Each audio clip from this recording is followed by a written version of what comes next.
Good morning, afternoon, or evening, wherever it is that you are. Thank you so much for clicking on this video, as today we are talking about Shauna Lawless's new book, The Children of Gods and Fighting Men, and it was a very intriguing read. We'll be going over the summary, plot details a little bit, spoilers, and our overall book rating, plus maybe showing you a special edition that is just gorgeous that you should try to get if you are interested in this book, because who doesn't want pretty books for their shelves?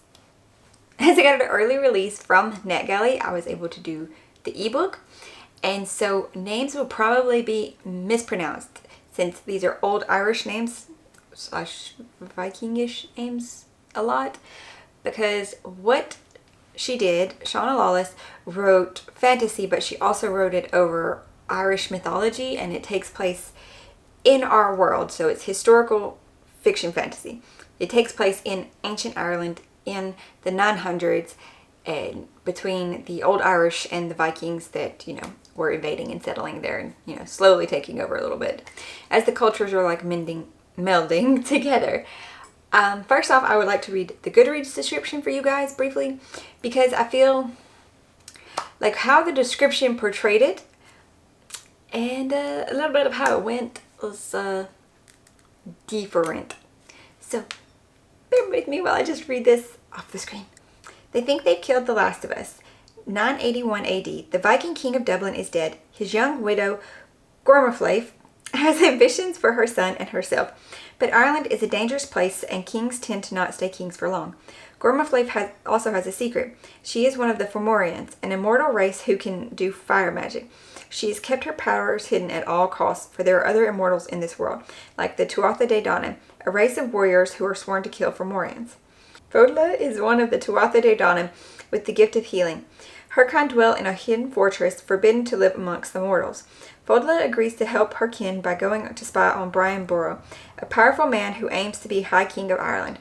She finds a land on the brink of war, a war she is desperate to stop. However, preventing the loss of mortal lives is not easy, with Ireland in turmoil and the Fomorians now on the rise.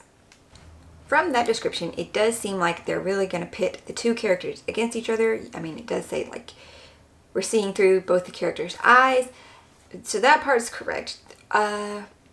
What sides they're on, that's correct. But realistically, they're not pitted against each other. Most of the story, they're spent, in separate places as the events are shaping forth around Ireland. And this book is super political. As they're on opposing sides. They're of the Ireland that's taking forth around them. And then they're also on opposing sides magically, because the Tuatha De Danann are against them. Or at least that's what that sounds like, right? But it's not really the Tuatha De Danann. They call themselves the Descendants because they are descended from the beings that came here and, helped mankind and lived with mankind. But they went back home. And so now the people who are here are the descendants of them, and they call themselves the Descendants. And they are magically gifted in some ways of fashion. They have now tried to separate themselves from mortals, though. As it said, they don't interact with them. They live in this fortress. Except for our main character. She's just been living kind of in the woods by herself after things happened. She is a healer, so she is very compassionate about, taking care of people, even mortals. They try to protect women and children. They think all men are bad. All men are evil. They're liars. They're schemers. Oh well. She does have to come infiltrate this king and his court to try to, gather information. She's sent as a spy. Because even though they don't interact with mortals, they have to keep track on what the mortal world is doing so they can know how to protect people. So from the beginning of that, you see that there are really sketchy things at play there, but she's just kind of going with it. She doesn't really she wants to be left alone, kind of. I really liked all of her chapters, though. I feel like her chapters were the more interesting chapters. I liked her character better. Gormaflaith, though. She, as the description said, she is the widow of the Viking king of Dublin. She wants to protect her son, get her son on the throne. Hers is really the chapters we see the politically side from, as she's having to play all angles. And yes, she is a Fomorian. Yes, she has fire magic. But yeah, other things are not exactly as the book description described them. like being on the rise. Another big aspect of the political nature of the book is the Viking clans, which Gormiflaith has married into because she was an Irish princess. So she was married into this, so she has a huge amount of Viking traditions that she's learned through having to live with them, and her son is raised in that manner and believes in those faiths and everything. And you also now have, because of the time period it's in, you also have the Christian priests coming in and converting people. In some areas, kingdoms are converting to Christianity, and so there's the division among the people of the Christian parts of the population versus the Viking heritage parts of the population, versus even the old Irish parts of the population who believe, in the old faith and the old gods and stuff like that. So it's just a lot of different working pieces that she has to negotiate between. And with Floda's character, of course, being a descendant of the Tuatha De Danann, she would, more follow the old ways than anybody. But a lot of the things that they do to spy on mortals is they will infiltrate and work at nunneries and where priests are. Churches? Not churches. But where monks and stuff are in the Isles. It sounds mostly like nunneries though. But they will have people posted there for a few years or a few months to, gather information from the mortals around them, because it's a safe place for them to be, pretty much. They know that the people they send there, they're going to be okay, because people are going to treat them okay. There are two types of magic really shown in the book. The Fomorian magic is fire magic, as I said, and so pretty much heat doesn't bother them. They can actually call forth a flame in their hand, kindle a fire, anything like that to do with fire and heat. No problem. She's never cold. The heat doesn't bother her either. There are only actually two of them left. It's her and her older brother. And yeah, there's that.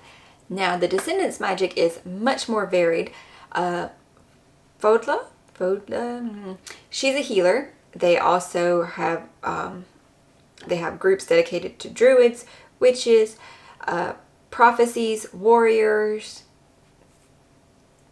Yeah, so they have very varied abilities.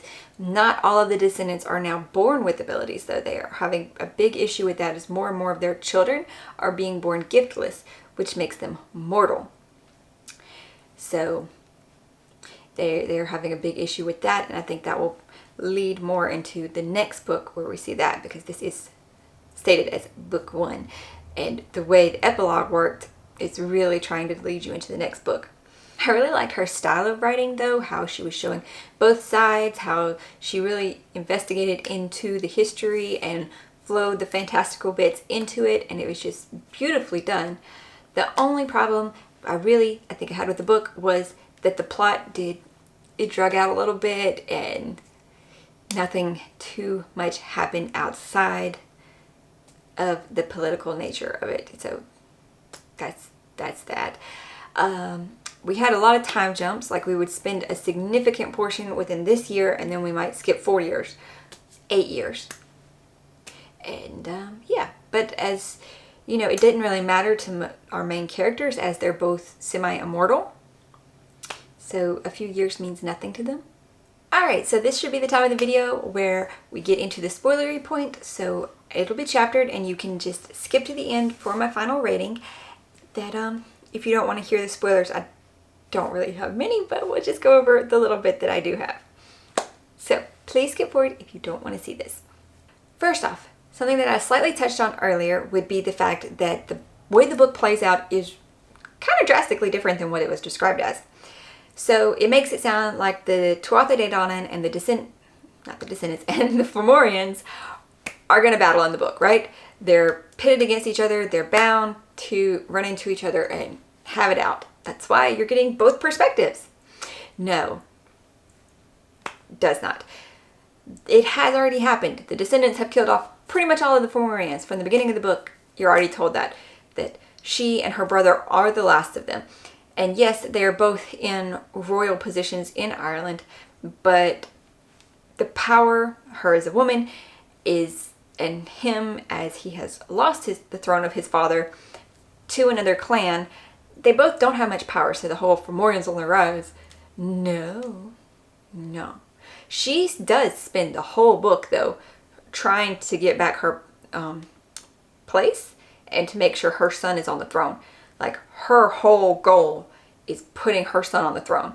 If her brother gets the throne back, she'd be okay with it, but she mostly wants her son on the throne. The most irritating part about Gorma Flaith, though, why I didn't enjoy her chapters as much, was because it was just always selfish and how she was scheming, and I don't know, she was almost painted out to just be very bad, whereas Flota's chapters, you know, she's a healer, she's trying to save people, save her nephew, do this for her people, so it's like bad and good. It's trying to paint you that, but she's trying to do it for her son, sure, but she's just so mean about it. In so many ways she could have gone about it differently, that, and somebody even pointed it out to her, like, you know, you can only rely on yourself, but the way you're going about things, you don't trust anybody, you're not trying to.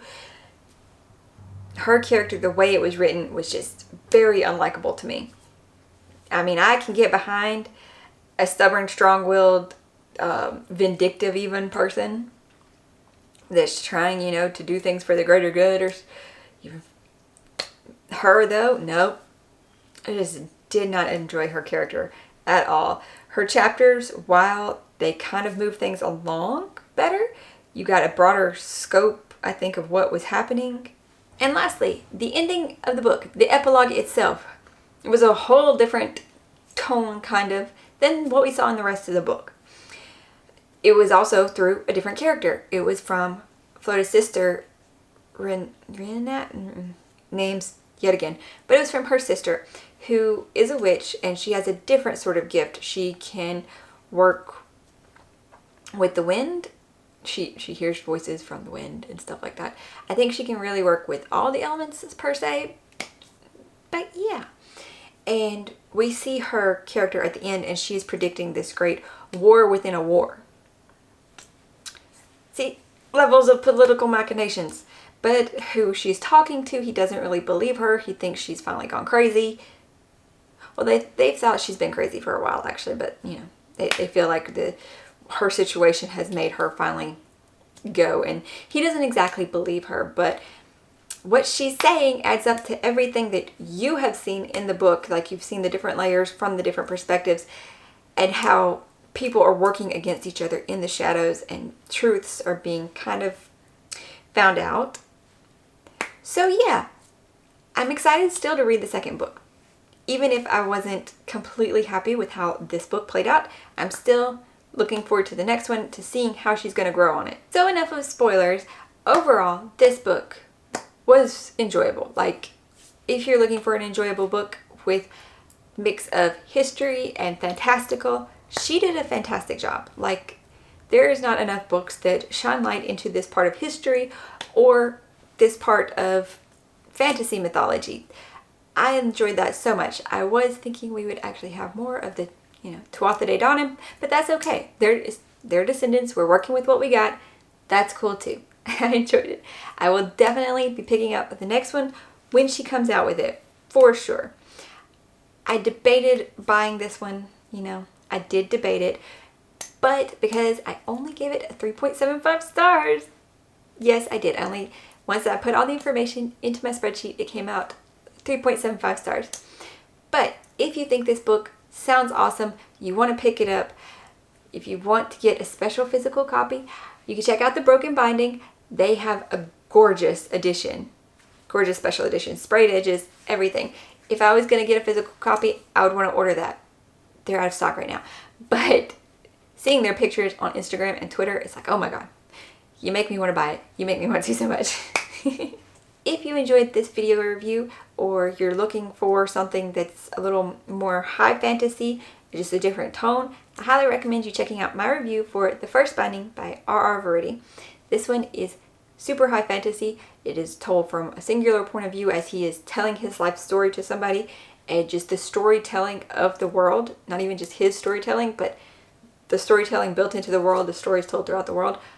They're super beautiful, in-depth. It was just beautiful writing. Or if you would like to listen to it, like, I got the audiobook as well, and The narrator does a fantastic job. It might take you a minute to get used to him at the beginning, but otherwise, fantastical job. Highly recommend that book. Thank you guys so much for watching today, and I hope that you will continue to come back for reviews, unboxings, vlogs, and click that subscribe button if you haven't already. I'll see you guys in the next one. Bye.